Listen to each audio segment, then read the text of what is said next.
ఈరోజు చాలా special crispy tasty మరియు స్నాక్ రెసిపీ మీకోసం తీసుకొచ్చాను. ఒకసారి చూస్తే వెంటనే ట్రై చేయాలనిపించే రెసిపీ ఇది. Hi friends, welcome back to cooking with Mouni. ఈరోజు కేవలం ఆలుతో చాలా సింపుల్గా చూసిన వెంటనే తినాలనిపించే క్రిస్పీ అండ్ టేస్టీ స్నాక్స్ని తయారు చేద్దాము. ఇంట్లో ఉన్న సింపుల్ ఇంగ్రీడియంట్స్తో బయట దొరికే స్నాక్ కంటే ఇంకా రుచిగా ఈ రెసిపీని చేసుకోవచ్చండి. ఈ రెసిపీ కోసం నేను 1/2 kg ఆలుగడ్డల్ని తీసుకుంటున్నానండి. ఈ ఆలుగడ్డల్ని ఉడికించి తీసుకుందాము. ఆలుగడ్డలు అనేవి చల్లారిన తర్వాత నేను చూపించిన విధంగా తురుముకోవాలి. ఇలా అంతా చేయటం కష్టం అనుకునే వాళ్ళు సింపుల్గా మ్యాష్ చేసుకుంటే సరిపోతుందండి. ఇప్పుడు ఈ ఆలుగడ్డ తురుములోకి మనం కొద్దిగా కార్న్ఫ్లోర్ అనేది యాడ్ చేస్తున్నాను. నాకు ఒక 50 grams వరకు కార్న్ఫ్లోర్ అనేది పట్టిందండి. ఇఫ్ ఇన్ కేస్ మీ ఇంట్లో కార్న్ఫ్లోర్ లేదు అనుకుంటే 1 కప్పు వరకు బియ్యపిండిని అనేది వాడచ్చు. సేమ్ టేస్టే వస్తుంది. ఇదంతా కూడా పిండి ముద్దలు లేకుండా కలుపుకుందామండి. ఇదే ప్రాసెస్లో మనం రుచికి సరిపడా సాల్ట్ అనేది యాడ్ చేస్తున్నాను. 1/2 టీ స్పూను కారము, అదేవిధంగా 1/4 టీ స్పూను జీలకర్ర ఇక్కడ యాడ్ చేసి చపాతీ ముద్దలాగా కలుపుకుంటున్నానండి. 10 minutes వరకు ఒక గిన్నెలో పెట్టి పక్కన పెడదాము.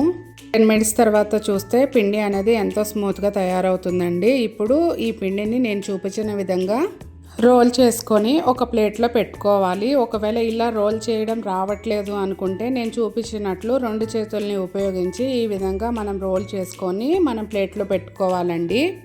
ఇలా అన్నీ చేసుకున్న తర్వాత ఇప్పుడు వీడియోలో చూపించినట్టు ఒక చాక్ సహాయంతో మధ్యగా కట్ చేసుకోవాలి. ఇవన్నీ ఇలా తయారైన తర్వాత మనం డీప్ ఫ్రై అనేది చేసుకుందాము. ముందుగా స్టవ్ ఆన్ చేసి ఒక ప్యాన్ పెట్టి డీప్ ఫ్రైకి సరిపడా ఆయిల్ అనేది తీసుకుందాము. ఇవి కొద్దిగా వేడైన తర్వాత ఇందులోకి మనం చేసుకున్నటువంటి ఆలు రోల్స్ని ఒక్కొక్కటిగా వేసి డీప్ ఫ్రై అనేది చేసుకుందామండి. మంటను మీడియం ఫ్లేమ్లోకి అడ్జస్ట్ చేసుకొని ఈ యొక్క డీప్ ఫ్రై అనేది చేసుకోవాలండి. ఈ రోల్స్ అనేవి వేసిన వెంటనే కాకుండా ఒక 5 నిమిషాలు అయిన తర్వాత కొద్దిగా ఫ్రై అయిన తర్వాత వీటన్నిటిని కూడా ఒక్కొక్కటిగా టర్న్ చేసుకోవాలి. ఇవి డీప్ ఫ్రై అవుతూ ఉన్నప్పుడు ఈ యొక్క స్నాక్కి అసలైన హైలైట్ స్టఫింగ్ అనేది చేసుకుందామండి.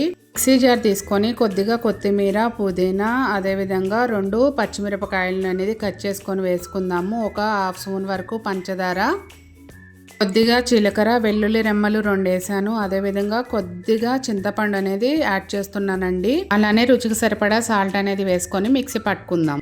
వావ్, చూస్తున్నారు కదండి, బయట క్రిస్పీ గోల్డెన్ కలర్, లోపల సాఫ్ట్ టెక్స్చర్తో చాలా అందంగా వచ్చాయి.